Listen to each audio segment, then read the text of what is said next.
morning, people of the internet. You are listening to Debi Radio 79.5 FM, a podcast where we discuss the movie Grosse Pointe Blank 1 minute at a time. I'm your co-host, Hugh David. And I'm Dev Sodica. And today we are talking about minute 23 of the movie, where Martin Blank has gone home. Joining us on today's show, our guest is renowned Movie by Minute podcast host Darren Husted. Darren, how are you? I mean, renowned is, I think, overselling it a little bit. I mean, amateur is probably prolific. I mean, the funny thing is, there were some guys who, did the they did the Shaun of the Dead trilogy and they did the Spider-Man trilogy. Yep. So I think they've done more films than me. But yeah, I was in there early. And not only did I do the third ever Movies by Minutes podcast, but I did the fourth ever Movies by Minutes podcast, which was about the film The Boy Next Door, the Jennifer Lopez thriller about the boy next door that she has sex with, and then it ruins. It's like Fatal Attraction, but imagine that Glenn Close is a 24-year-old man who's pretending to be 19. He's not pretending to be 19 in the film. He's just played by an actor who noticeably does not look like a teenager. So, his character is not a middle-aged man pretending to be a teenager. That's just the casting choice they made.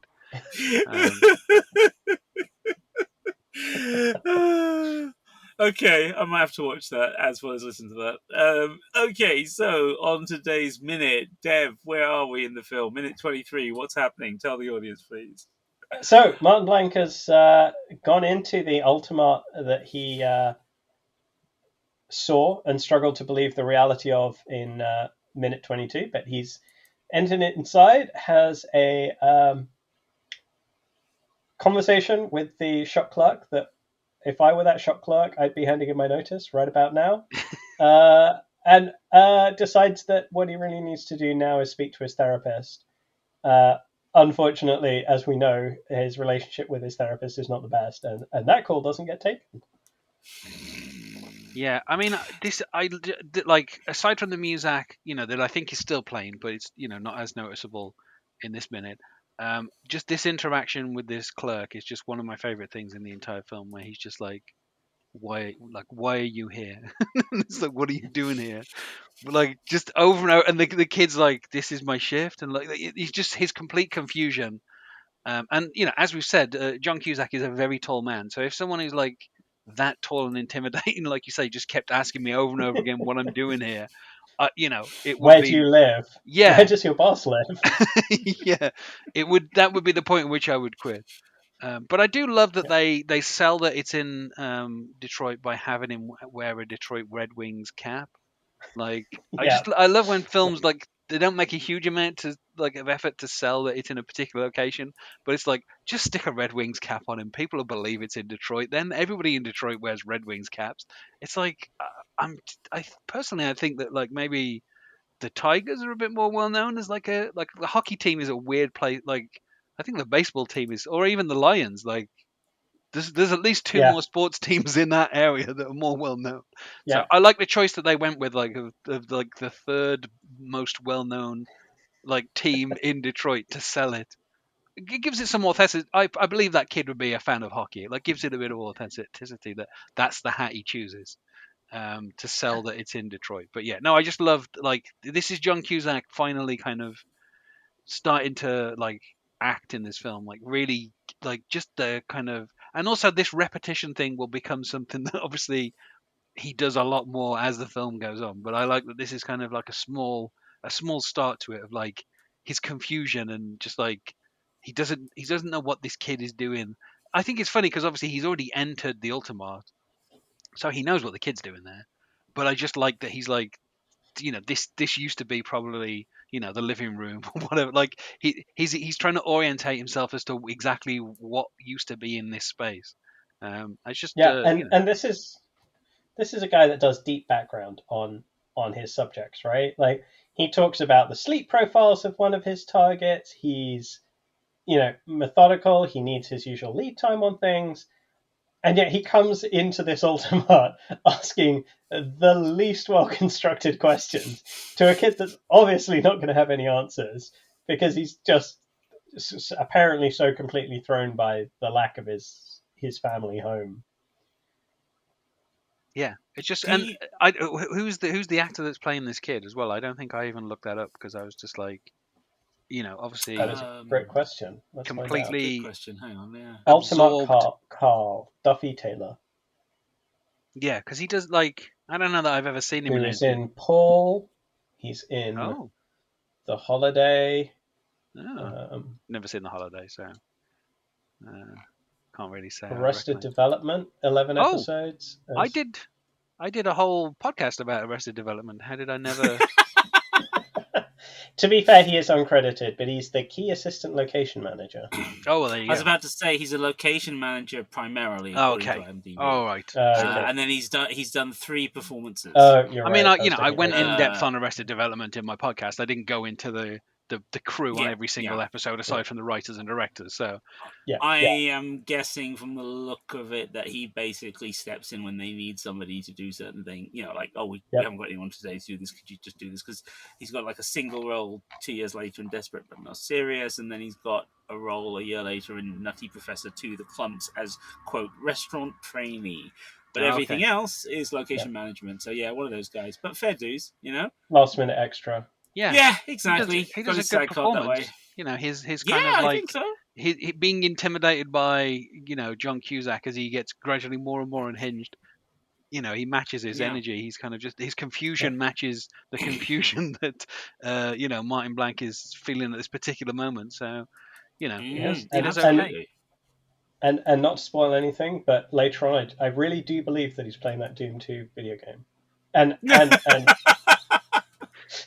That was and actually, that was the other thing I wanted to bring up was like the Doom 2 cabinet. I was like, oh, I don't know if Doom 2 ever was a. I was about to ask that. Yeah. Was it ever actually a cabinet game? I don't think. Was it?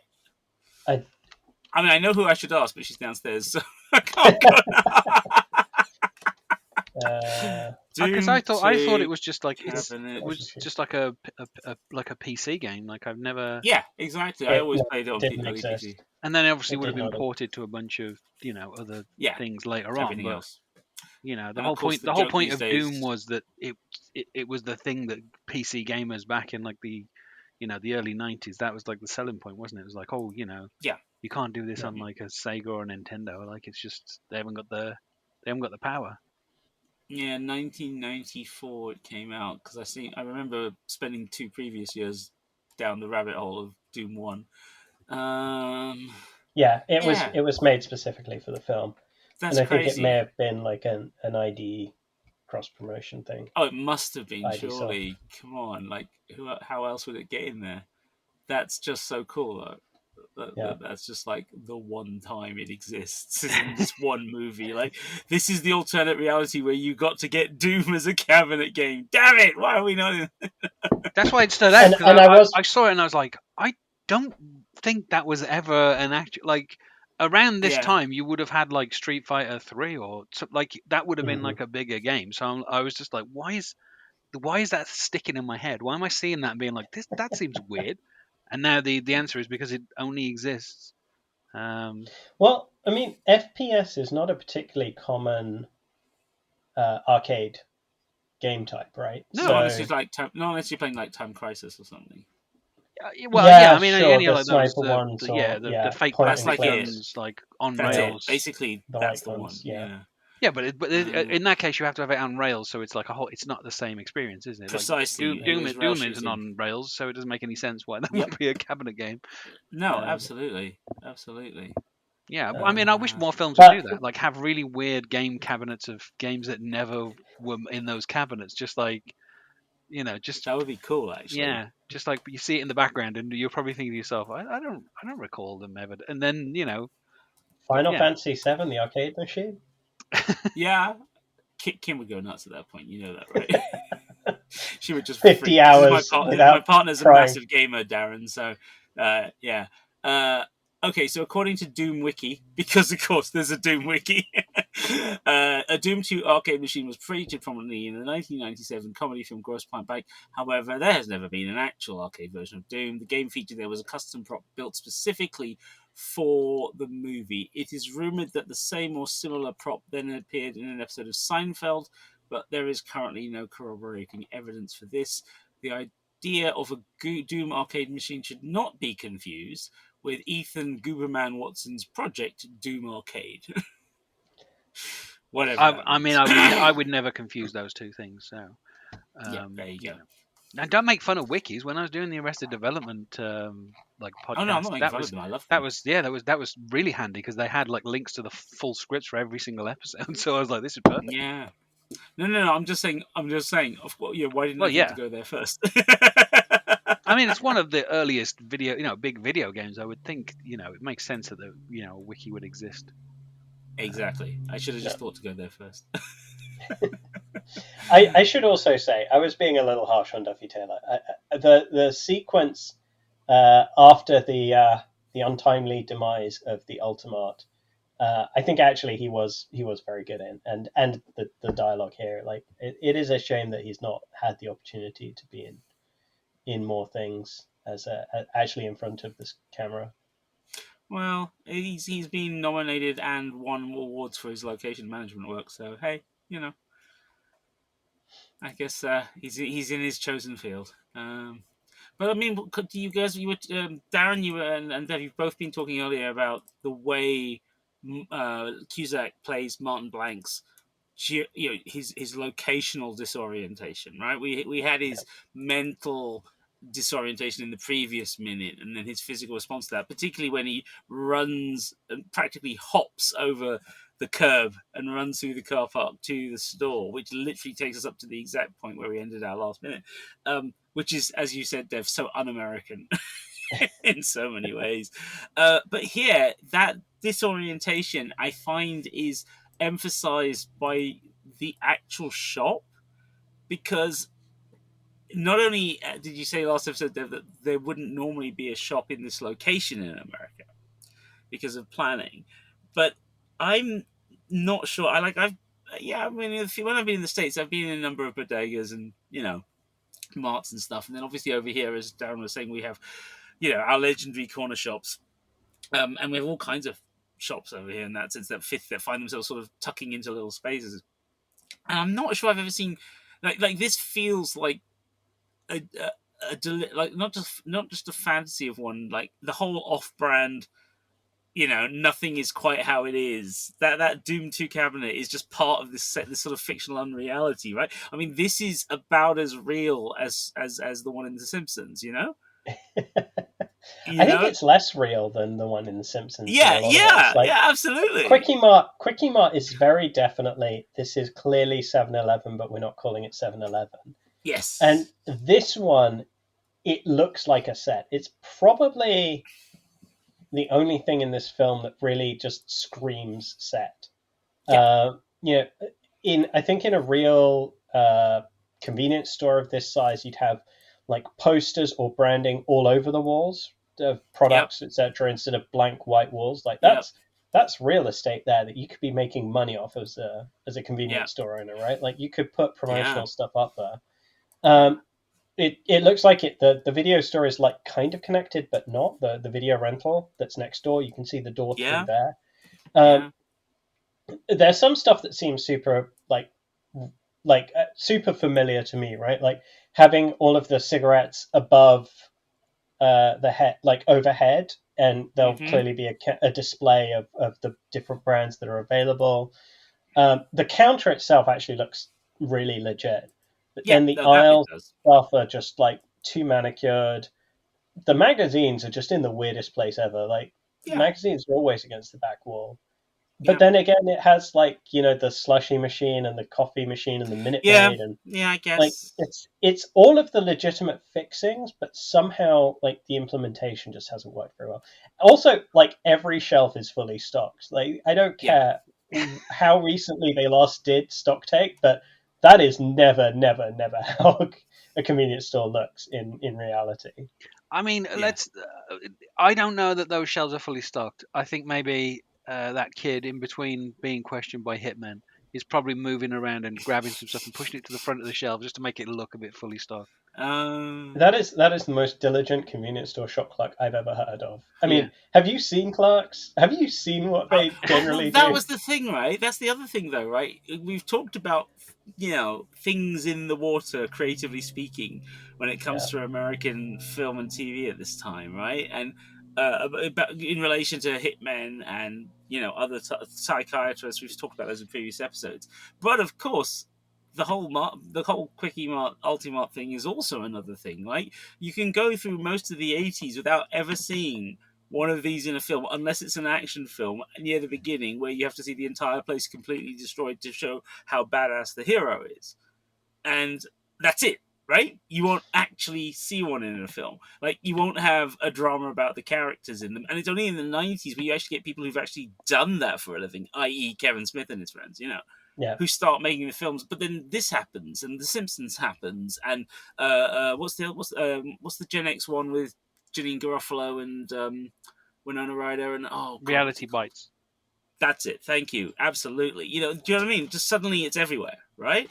And I can't work out if that's just because that's a cultural thing and they were literally becoming everywhere, as opposed to because malls were done, malls were there, so now it's like this is the next thing that happens for people who can't go to the mall, or whether it's just I don't know. Maybe writers are spending more time in them. I mean, in I don't Reality know. Bites, they only really just dance to My Sharona and annoy the clerk by turning the music up super loud. So they, True. True. but still, yeah, but then the Knack re-released My Sharona with that part of the film in the music video. So Yeah. clearly Yeah. there's a thing there. Um, Yeah. but yeah, Yeah. It's weird, isn't it? I mean, I do enjoy Very, very Reality weird. Bites. It is like an Oh, it's a good extremely film. well, yeah. I mean, some people don't like it because it's the irony is it is a thing shaped like a thing. Like the plot is Yeah. Ben Stiller is trying to make a fake film or a fake program Mm. that connects with Gen Xers, and then you literally have a film that is doing the exact same thing of being like Yeah. super Yeah. artificial, connecting with Gen Yeah. Xers. So But it's got its heart in the right place, and it's it's got actually and it's got a great cast. yeah, and it's got Janine Garofalo, who wasn't Well, in love with Janine Garofalo in 1994. Come on, I mean. well, yeah, no, I mean I'm with you on that, but hey, I've met people who have no idea who she is these days, so I've lived long enough to see her career go to 24 and back again. I I mean, miss her. clearly they never found out the truth about cats or dogs, did they? So I love that film. Such a good film. Honestly, Dev, if we're gonna do more of these, I'd do that because between the cast and the directors and the soundtrack, I know we can get this much out of it. Yeah, just I love that film. It's a lovely, sweet, clever, interesting, slightly acerbic take on the rom com, uh, without actually having people have to pull guns and stuff. Um, I'm struck by the branding in here. By the way, Fujifilm, man, I remember that. Yeah, it's yeah. I mean, Wow. the fact that there's a video rental next door as well, right? Yeah, Like, mom and pop stores. I mean, Nostalgia. there's some stuff to talk about tomorrow in terms of like the branding Yep. and stuff that we see in the fridges, but yeah, it is a weird Cool. setup though. Like you say, I mean, if you've ever been to a bodega, you cannot move in those places for shelves filled with No. stuff, and the aisles yeah, are basically like a person and a quarter. Like you can barely move around in them for the amount of. This seems Yeah. very spacious. Like you say, it strikes that it is probably on the set. And obviously, this is really the first time we're seeing Martin Blank in like the light. Like he's in a Mm. store with a bunch of fluorescent lights like shining on him. A place that he was expecting to be warm and inviting, and here he is just in the harsh daylight. And I'm sure someone out the back has thrown some extremely bright key lights around the sides of the studio to make it look a bit more like it's daylight out there. But you he know, actually he actually is literally the darkest thing in the room. yeah, yeah, yeah. like he looks like a head floating on nothingness. It's kind of it's amazing how dark he is, like literally and figuratively in this particular moment. Yeah, absolutely. Okay, so I think we are almost done with this minute. I'm just trying to see if there's anything else we can get out of it. But it's watching him stalk around there. All I can say is, yeah, you are absolutely right about his height and everything. And I think we should. The one last thing I'd say is I Please. absolutely love the way that he ends the conversation with the shop clerk. Like, what's done is done. Let's just move on. It's like there's this, as if there's this ongoing relationship between the two of these people. It's like, he suddenly bonded very quickly with this one person because and all this guy's done is say no to him in multiple ways. He's a working man, and he recognizes another working man, and he feels that they've got a bond. That's true. There is a bit of that. Yeah, he understands that this person standing behind the counter that probably used to be his kitchen. He's just there doing a job, and that's all that Martin Blank is in town to do. Is he's there to do a job, so he recognizes the working man. But it does take him a very interesting conversation. Where do you live? I'm not telling you. Where does your manager live? Also, considering we've just been listening to Live and Let Die, and in my case, having got these last 2 minutes on repeat quite a few times now, it's so different to, I feel like, the way in which James Bond, either Sean Connery or Roger Moore, would have approached this entire situation were they in it. There's this juxtaposition where it's clear that like Martin Blank is kind of posited as this Bond-like character, and yet whilst he has the skills, the technical skills, he lacks those soft skills. Oh yeah. Well, I mean, there's a reason why Bond doesn't come from Detroit. It's amazing how far you can get with a British accent in America. Yeah. It is. Yeah, it would have been funny if you imagine like Pierce Brosnan in this situation, like it would have been a complete, turning up to like this convenience store and just saying to this guy, where do you live? Like it. I mean, the thing is, if it was Pierce Brosnan. Yeah, but I mean, given Remington Steele, I can kind of see them. If it was him, it would be all charm and asking about a particular drink, and if they didn't have it, he'd settle for something very low key and not really what he wants because it's polite to buy something while you're there. But if it was, I know what you're getting at. It's just even in like Bond films, Bond almost never goes into a mart or a bodega, right? Or at least not on foot. Who's going to serve him? He does. He could just drive through one. The thing with James Bond is he does spend all his time announcing his real name to people all the time, so he's not the subtlest. He's not the subtlest of. But the thing is that is such a well, we're not doing a Bond podcast. I can go into that one. But we'll I mean that there is a slight gag about that here with Martin having his fake identity, but of course everybody knows who he is in the town. So they do actually kind of play with that a little bit here. Right. So shall we use the next minute to talk about the thing that starts at the very end of this one? Yeah, Oatman. Yeah, let's do it. Let's do it. So, okay. This was minute 23 of the Grosse Pointe Blank podcast, Debi Radio 79.5 FM, featuring your hosts, co-writers, and co-producers, myself, Dev Sodiga, and my friend Hugh David.